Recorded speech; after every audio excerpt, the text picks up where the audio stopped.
are Locked On Aggies, your daily podcast on the Texas A&M Aggies. Part of the Locked On Podcast Network, your team every day.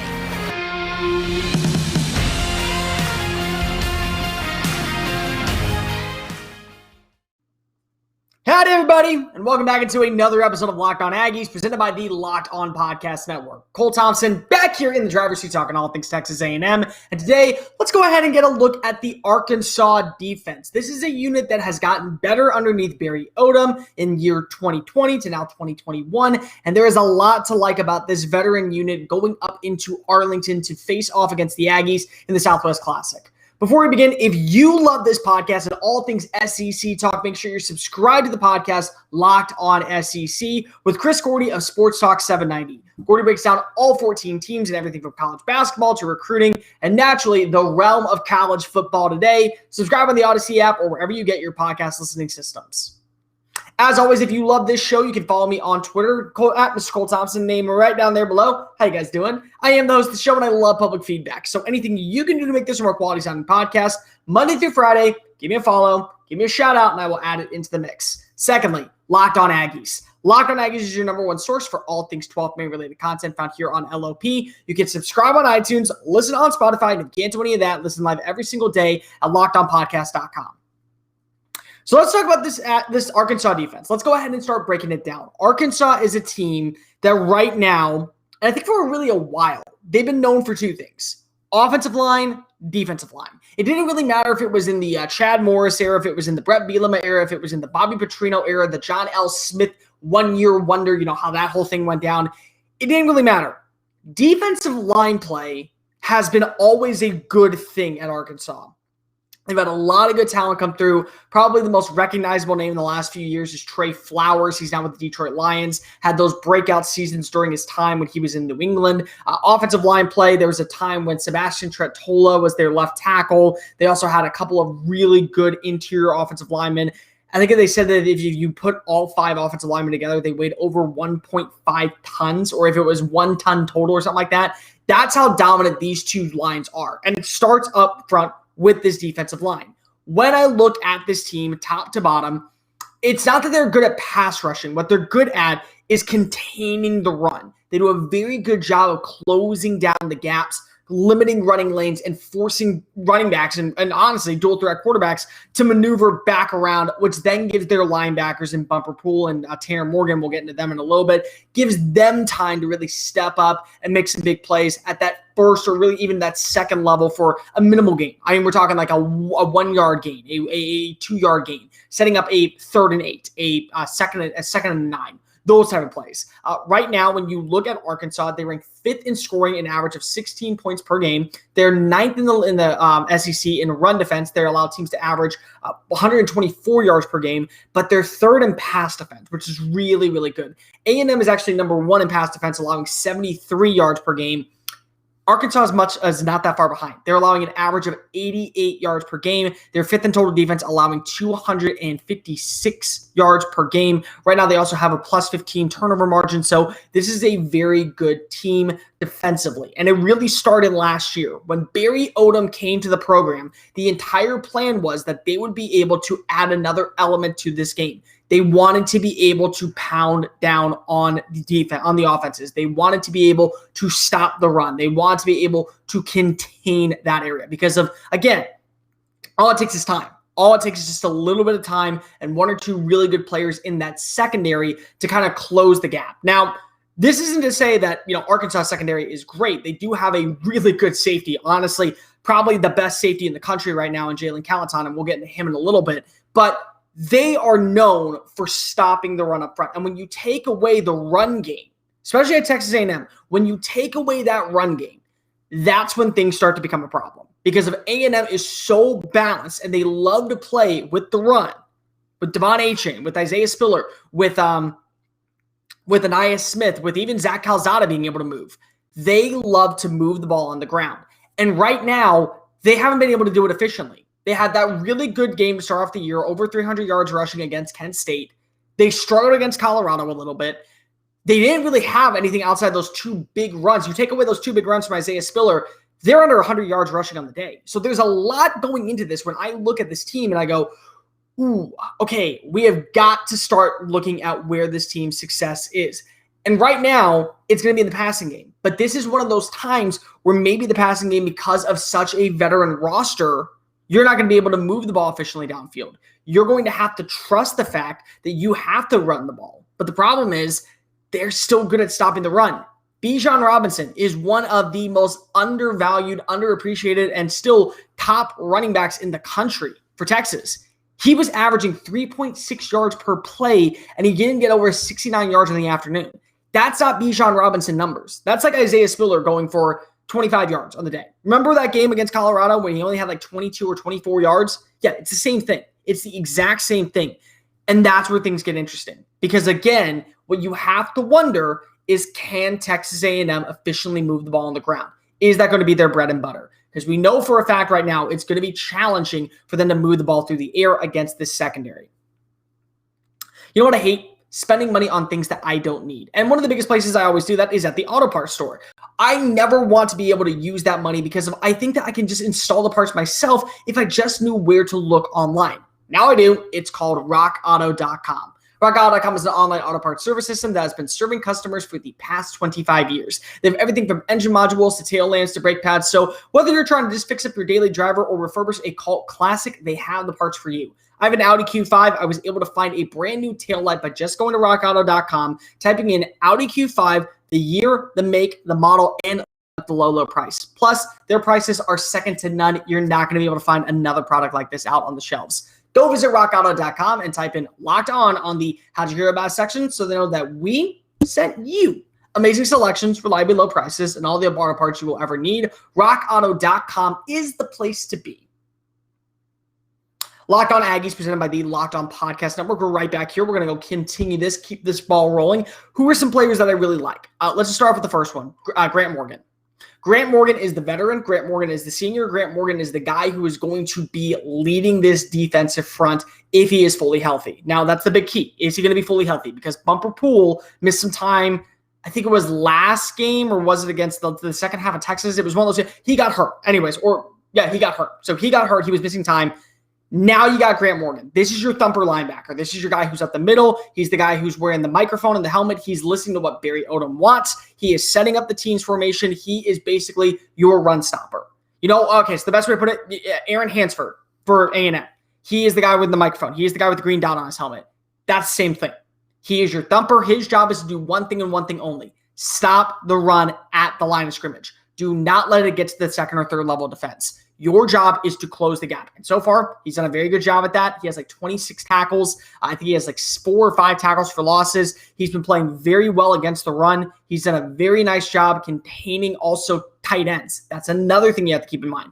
They have been done a very good job of containing tight ends. And Jalen Weidemeyer has yet to have his breakout game like I think a lot of people were hoping for. I thought it was going to come against New Mexico. I thought it was certainly going to come maybe against Colorado. Outside of a couple of big receptions, he hasn't really made that impact. And I really thought that he was going to be one of the biggest names to watch for because of a young quarterback stepping in. But the other guy you got to watch for is the guy who's probably more of your cover linebacker. He plays a little bit more in space. He's going to play the edge. He's going to make sure that he can blitz. He's going to be able to play a little bit more in coverage. And that is Bumper Poole.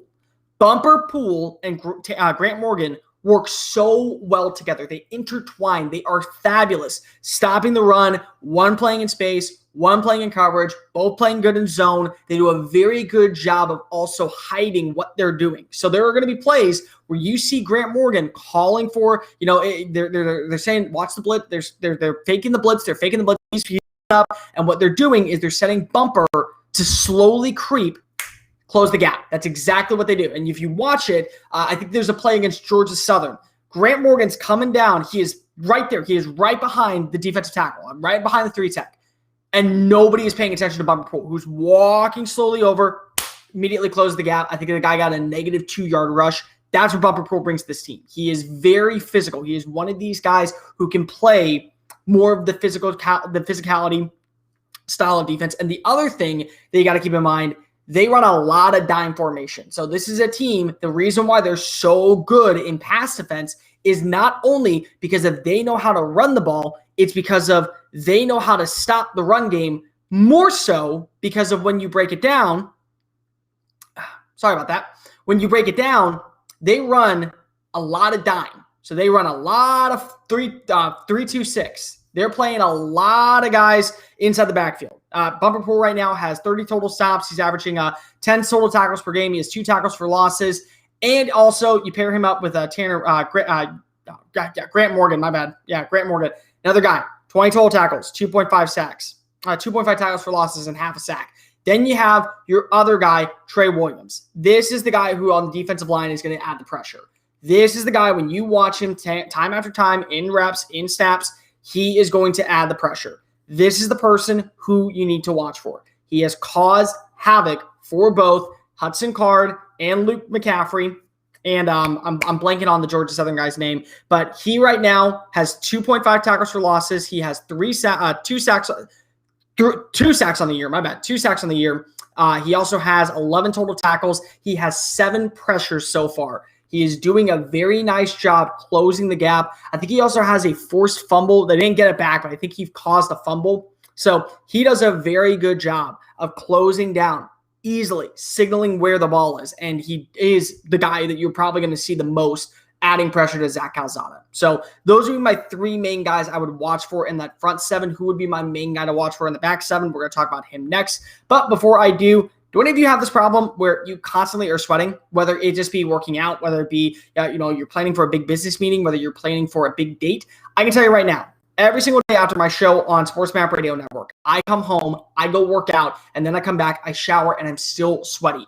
I need to make sure I get rid of that because the last thing I want to do is smell going to a press conference. Now I know where to look, and that is Sweat Block. Sweat Block is stronger, and it is better than any antiperspirant wipe out there that you can have. All you do, you simply apply it the night before you go to bed, sleep it off, wake up, shower the next morning, and I guarantee you will be pit-free for the next 48 hours. I use this every single night before I go work out intense. I go to Texans practice. I go to Texas A&M. I never ever sweat. And I live in the heat of Houston, Texas. So if I'm living in the heat of Houston, Texas, and it's not sweating, I can only imagine what it's got to be like for you anywhere else in the country. So that's going to be a big blessing.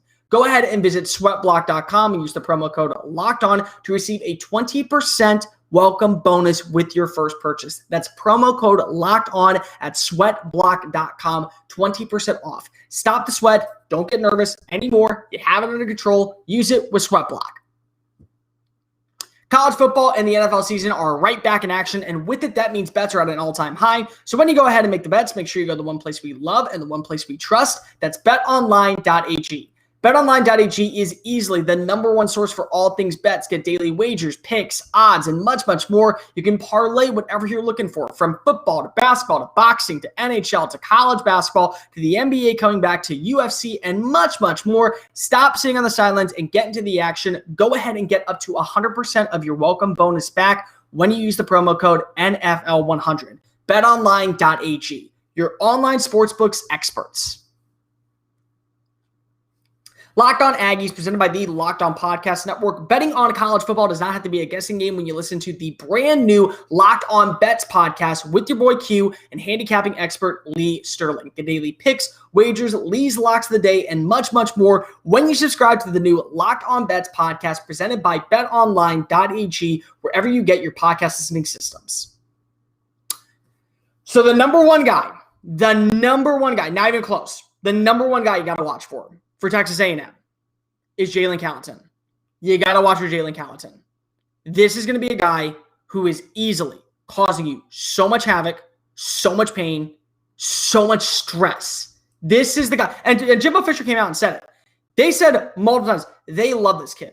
They think that he could be easily the best safety in the country. And the Mansfield, Texas native. So Mansfield, right outside of I think Dallas is where Mansfield is, if I'm not mistaken. Somebody can just text me and tell me where I'm right, where I'm wrong. This is the guy. Since coming into Fayetteville, he has been a superstar. He's been there for 3 years. In his first year, barely played. Last season, broke out big, 98 total tackles. That's right, 98 total tackles, 3 interceptions, 6 pass breakups. Really, really good in coverage. I think he was second or third in SEC in interception yards. This year, starting off hot once again. He already has a pick six return for a touch. No, he had a pick six return for a touchdown last year. He has 2 interceptions on the year, which is tied for second most in the SEC, along with Texas A&M's Leon O'Neal. He has like 23 or 24 total tackles. He has 4 pass breakups, and I think he even has like 4 tackles for losses. So he flies to the football, and that's the thing about him. They use him in a very similar way to what you use Leon O'Neal, to where he really is kind of your rangy safety. You can play him in a multitude of ways. If you're running the dime formation, where instead of running 2 nickel defenders and you're running a 3 safety set, he's your rover. He's the guy that's just kind of playing in space. You're kind of asking him, okay, don't get too close to the line of scrimmage. Don't get too deep in coverage. If you see something coming across the middle, heat-seeking missile coming your way. That is what you're looking for from Jalen Catalon. And the biggest thing is you have some options here. There is no update right now on if Anaya Smith is playing. So he in the slot is going to be a little concerning. It's going to be a little confusing as well, because the biggest thing with that is we know for sure that Musa Muhammad is going to have to play that slot position going into this week. Probably him and probably Devon A-Chain take that rep. We also know because of coach's the coach's show last night in College Station, Caleb Chapman is likely not playing again. And if Caleb Chapman's not playing again, that means you have probably Damon Demas being your vertical threat. Number one, the guy who had 100 yards last week, 2 catches, 2 big-time plays, including that 70-yard touchdown, is going to be that vertical threat. The thing that I worry about most is if he's going to be that vertical threat, what happens if you're playing a cover 1 set or even a cover 2 set where you have both safeties back in zone, they're playing the deep, they're playing 30 yards deep all the way to the sideline, and you're trying to go over the top. It takes 1 hit. It takes 1 hit from this kid. 1 hit, and you're done. 1 hit, and this kid's going to knock you the heck out. That's it. He's going to knock you the out. Not even close. He's strong, he's physical, and he's rangy. He can play anywhere. He can cover tight ends. He can cover running backs out of the backfield. He's willing to play the run, and he can play in coverage as a man formation or a zone. He's a very good safety, arguably the best safety that Texas A&M will see all season, and you have to circle this guy. Number 1 on the defense, number 1 on the field, number 1 target A&M has to look for. Daryl Dickey and Jimbo Fisher have to keep a close eye on Jalen Catalon. They have to. Jalen Catalon has got to be your number 1 priority. If you can't get past Catalon, you are in deep trouble. And that's going to be the biggest thing, is that no matter what you do, passing the ball with Zach Calzada, running it with Devon A-Chain, running it with Isaiah Spiller, you have got to watch out for number 1. If you can't get past number 1, you are in for a long day. That's going to do it for this edition of Locked On Aggies. Make sure you're following me on social media at Mr. Cole Thompson, at Locked On Aggies. Subscribe here on YouTube. Make sure you're listening on Spotify, iTunes. Download the podcast wherever you get your podcast listening systems. I will be back tomorrow morning to break down everything you need to know for the Southwest Classic played in AT&T Stadium. It is going to be a monumental game. Both teams ranked for the very first time since 2016 in this game. That means so much implications are on the line. Can A&M pull out the victory? We'll talk that and much more. See you tomorrow. And remember, get them, y'all.